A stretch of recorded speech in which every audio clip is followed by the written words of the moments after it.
Muy buenas tardes. Soy Carmen González de la Clínica de las Emociones y como todos los mediodía, a la 1 de la tarde aproximadamente de los días de semana, estamos saliendo al aire con un caso que analizamos. Y creemos que analizando el caso vamos a dar luces a las personas sobre cómo actuar cuando hay problemas. Entonces, ahora es un caso, primera vez que se me presenta, es un caso de una chica, Luisa, de 26 años. Dice, he sido fiel en mi matrimonio, pero no lo fui en el noviazgo. Y nunca he sido fiel en ningún noviazgo que he tenido. Ahora me siento sola.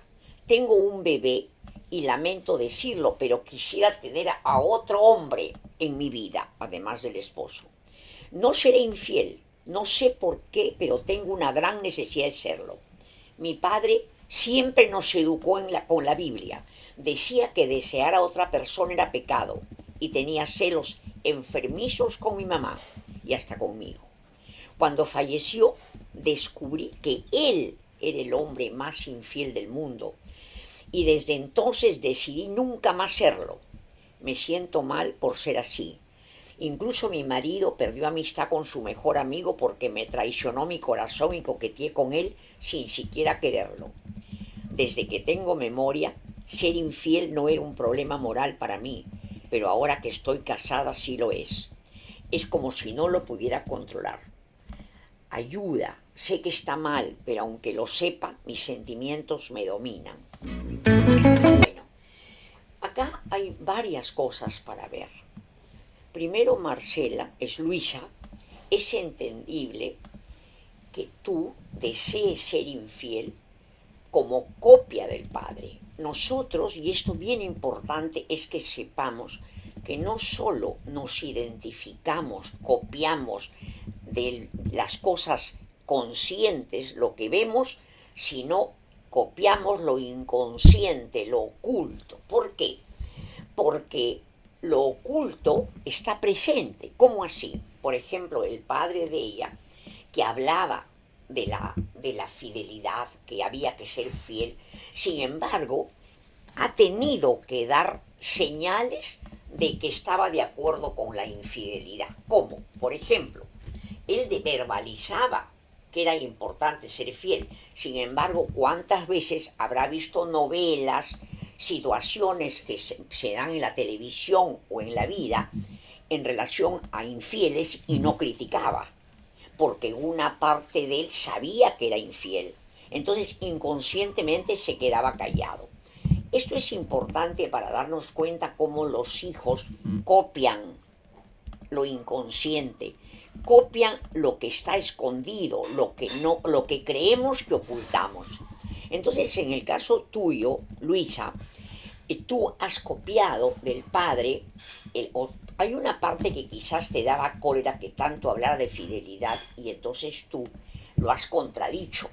Y como él decía, hay que ser, no se puede ser infiel en el matrimonio, entonces tú como una niña registraste entonces fuera del matrimonio sí, como niña. El papá decía, en el matrimonio hay que ser fiel, nunca ser infiel.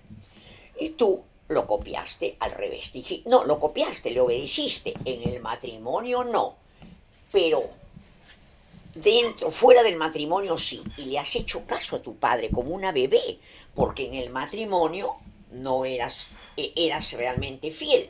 Y fuera del matrimonio, infiel. O sea, tú copiaste lo que escuchaste del papi decir.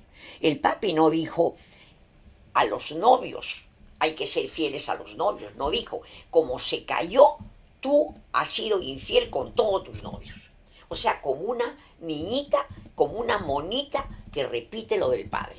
Sin embargo, cuando pasan los años, tú has tenido que captar que el padre era infiel también dentro del matrimonio. Y ahí es donde te nace ese deseo de ser como él.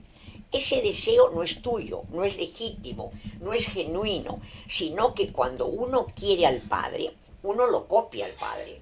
Entonces, para ti debe haber sido muy duro, no sé si lo has hecho, darte cuenta que tu padre era farsante, era mentiroso. Mucha gente toma la religión como una con una máscara para tapar sus defectos.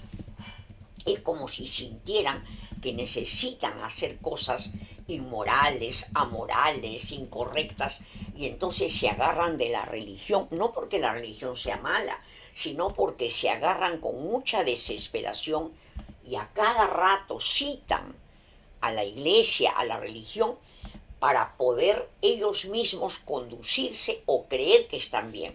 Entonces tenemos en ti a una chiquita que, como el papi decía a los infieles, no debe haber infidelidad en el matrimonio, tú no has sido infiel, pues, pero si eras en los noviazgos, porque no te lo verbalizaron. Es como si no tuvieras idea clara de lo que debe ser. Tú has copiado lo de tu papi, pero como sentiste en el fondo que el papá era infiel, sentiste que era un farsante en relación a lo que él pregonaba, entonces ya has optado por la infidelidad. Pero yo quiero decirte algo.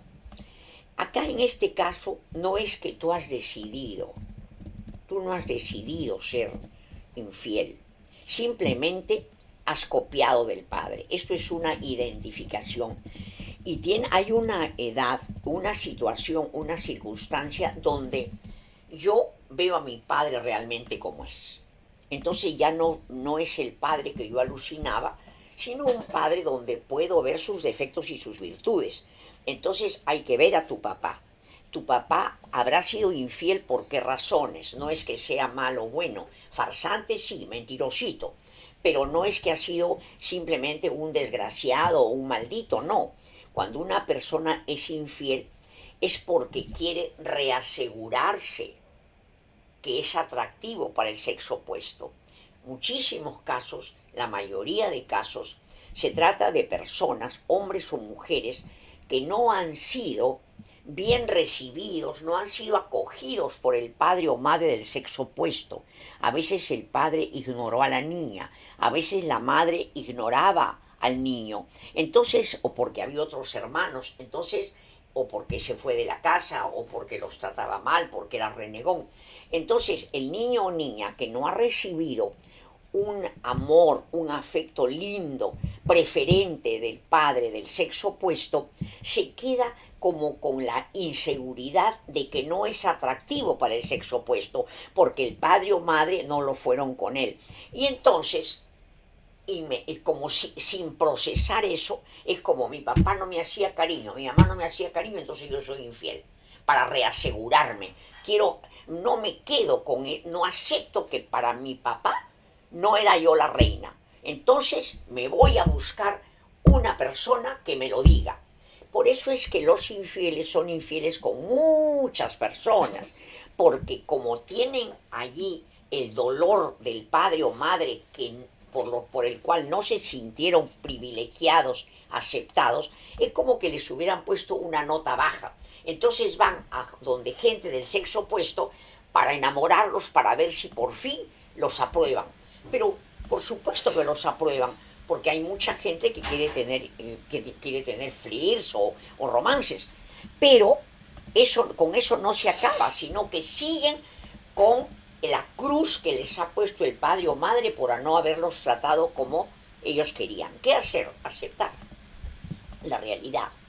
En el caso tuyo, tienes que aceptar que amabas a tu papá, pero tu papá era farsante por sus historias. Había que ver qué número de hijo fue, por qué no recibió el cariño de su propia madre y se quedó con la inseguridad y necesitaba reasegurarse que lo quisieran. Y por otra parte, o quizás también tuvo un padre infiel del cual se copió, como te está ocurriendo a ti. Entonces yo creo que tú debes pasar por un proceso terapéutico para darte cuenta que en tu raíz no está eso, sino que hay una parte tuya que está copiando al padre. Y nada más, pero es un proceso que hay que seguirle. Yo te recomendaría, si puedes, que te hagamos en la clínica una evaluación para poder ver qué es lo que tienes dentro. Porque yo creo que por el padre tienes amor y odio. Porque por una parte te da rabia que él estuviera hablando permanentemente de la fidelidad, pero por otra parte lo has copiado entero. Eso es lo que puedo decirte. Y esto, decir a todos, decir que nosotros sin querer captamos lo del padre o madre, y no necesariamente porque los amamos, ni porque los admiramos. Si, por ejemplo, tengo un padre que es muy violento, me violenta, yo tengo rabia, cólera, y es como que tuviera dentro un muñeco igual que él, que después va a actuar. Nada más. Bueno, también quería decirles algo importante, que en nuestros talleres de los días sábados, que se llaman encuentros, la doctora Vanessa Méndez va a hablar de un tema muy interesante, que se llama comportamiento tóxico de los padres. ¿Cómo es que influencia sobre los hijos? ¿Cómo influencia sobre los hijos el comportamiento de pleitos, de líos entre los padres? Porque los niños captan de 0 a 6 años todas las emociones de los padres y ellos en su corazoncito va a tener eso un efecto. Entonces es importante que los padres se traten de la mejor forma, porque no solo ellos están cargando con esa toxicidad, sino que van a pasarle a los angelitos. Entonces, ¿cómo hacerlo? El sábado a las 5 de la tarde, la doctora Vanessa Méndez en el taller Encuentros. Y estamos dictando cursos de pruebas proyectivas, ¿verdad? Esas pruebas proyectivas van a comenzar, el taller de pruebas proyectivas comienza este sábado 20 de julio con la doctora Lorena Rocha. Así es que les recomiendo que se inscriban, porque es bueno saber cómo hay pruebas donde son pruebas racionales, pruebas cognitivas, donde ustedes van a contestar lo que creen, pero a veces siempre hay un inconsciente, y a veces escondemos conscientemente nuestras respuestas. Pues estas pruebas proyectivas van a permitir ver cómo eres, y vas a poder tomar esas pruebas si eres asistente social, si eres psicóloga, pero no solo viendo lo aparente o lo que contestas conscientemente, sino también lo inconsciente. Entonces los invitamos, nada más. Un abrazo para todos y nos despedimos hasta mañana, como siempre, a la 1 de la tarde. Permiso.